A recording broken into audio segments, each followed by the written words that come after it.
चलिए बात करते हैं एसटीएल नेटवर्क लिमिटेड की। क्या है लेटेस्ट न्यूज़ इस कंपनी को लेकर? क्या वो बात है जो अब हमें पता होनी चाहिए इस कंपनी को लेकर? क्यों ये कंपनी आज सबसे ज़्यादा तेज़ी में रही है? आज आप देखेंगे तो कंपनी ने लगभग 20% के आसपास की ग्रोथ दिखाई है और अभी अपर सर्किट में आपको ये कंपनी देखने को मिल रही है। ये तो समझ में आता है कि भाई कंपनी में तेज़ी आई है, लेकिन ये तेज़ी कब तक रहेगी इसके ऊपर भी हम चर्चा करेंगे और इस वीडियो में जानेंगे कि ओवरऑल चल क्या रहा है इस कंपनी में, कौन सी वो बातें हैं जो अब हमें ध्यान रखकर चलनी है। सबसे पहले आपको बताना चाहूँगा, मैं हूँ स्क्रीनर पे, मैंने इधर एसटीएल नेटवर्क लिमिटेड खोला हुआ है और इस कंपनी को एक बड़ा ऑर्डर हाथ में लगा है। ये बड़ा ऑर्डर किसी छोटी मोटी कंपनी से नहीं मिला। ये बड़ा ऑर्डर कंपनी को power grid tele service limited से मिला है। ऑर्डर लगभग 360 करोड़ के आसपास का है और ये जो ऑर्डर है कंपनी की खुद की सब्सिडरी यानी कि एसटीएल नेटवर्क की जो सब्सिडरी है इन विया एसटीएल नेटवर्क लिमिटेड को मिला है। और इस ऑर्डर को ऑफिशियली पावर ग्राइड ने नहीं दिया है। पावर ग्राइड की जो खुद की सब्सिडरी है power grid tele service limited, उसने इसको ऑर्डर दिया है। अब इस ऑर्डर के अंदर company greenfield tyre third generation data centre बनाने का प्लान कर रही है, जो कि मानेसर के अंदर आपको देखने को मिलेगा। इस डेटा सेंटर का एसटीएल नेटवर्क डिज़ाइन भी करेगी, बिल्ड भी करेगी, कमीशन भी चार्ज करेगी, मेंटेनेंस का भी ध्यान रखेगी और कोई डिजास्टर रिकवरी हो उसको भी ये कंप्लीट करके देगी।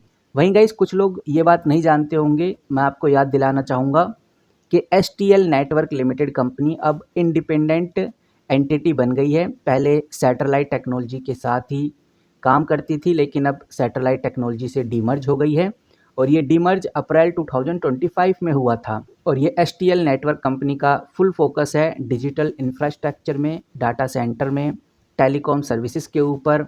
और रिसेंट में इस कंपनी ने भारत नेट प्रोजेक्ट जैसे बिग ऑर्डर में भी और रिसेंट में कंपनी को भारत नेट प्रोजेक्ट जैसे बिग ऑर्डर भी मिले थे, जो कंपनी की ग्रोथ को और ज़्यादा बूस्ट कर रहे हैं। तो इन्हीं कुछ न्यूज़ से इस कंपनी में एक बाइंग प्रेशर हमें देखने को मिल रहा है, जिसकी वजह से आज कंपनी लगभग 20% की ग्रोथ पे चली गई। मैं अभी मनी कंट्रोल पे हूँ, इधर भी मैंने एसटीएल नेटवर्क लिमिटेड खोला हुआ है। अब थोड़ा नीचे चलेंगे तो हमें देखने को मिलेगा वॉल्यूम। कंपनी कल से ही अच्छा खासे वॉल्यूम पे थी, कल 1 करोड़ के आसपास वॉल्यूम ट्रेड हुआ है।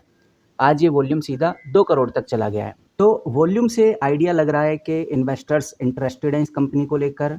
वॉल्यूम से ये भी आइडिया लग रहा है कि बहुत सारे लोग जानते हैं कि हाँ भाई कंपनी में तेज़ी आ गई है और अब इस कंपनी में एंट्री लेना सही है। और जब इन्वेस्टर्स इस तरह की प्रिडिक्शन करने लगते हैं, इस तरह की स्पेकुलेशन देखने लगते हैं, तो ग्रोथ अपने आप आती है। तो 2 बड़े कारण हमें पता चले हैं एसटीएल नेटवर्क को लेकर। पहला तो ये है कि भारत नेट का जो प्रोजेक्ट है उसमें बड़ी हलचल होने वाली है। ये चीज़ ध्यान में रखकर चलनी है, क्योंकि सिर्फ एसटीएल नेटवर्क ही नहीं, इससे रिलेटेड जो कंपनी है जैसे एचएसीएल जो कि भारत नेट प्रोजेक्ट से ही जुड़ी हुई है, उसके अंदर भी हमें एक अच्छा उछाल देखने को मिल रहा है। तो कह सकते हैं कि भारत नेट प्रोजेक्ट को लेकर कुछ बड़ी अपडेट हमें अभी आगे देखने को मिलने वाली हैं। दूसरा, पावर ग्राइड टेक्नोलॉजी से भी कंपनी को एक अच्छा ऑर्डर मिला है, एक डाटा सेंटर का ऑर्डर मिला है, जो कि मानेसर के अंदर कंपनी बिल्ड करेगी। 360 करोड़ का ऑर्डर है। 360 करोड़ कंपनी के लिए काफ़ी बड़ा ऑर्डर है, क्योंकि कंपनी का मार्केट कैप आप खुद देखिए 1470 करोड़ या 80 करोड़ के आसपास की कंपनी है। 1500 करोड़ की कंपनी को अगर 300 साढ़े 300 करोड़ का ऑर्डर हाथ में लग जाए तो ये एक बड़ा अमाउंट माना जाता है, एक बड़ी जीत मानी जाती है। इसीलिए गाइज एसटीएल नेटवर्क आज काफ़ी ज़्यादा चर्चा में है। आई होप आपको छोटी सी वैल्यूएबल इन्फॉर्मेशन पसंद आई होगी। मिलते हैं किसी नए वीडियो के साथ, तब तक के लिए take care and good bye.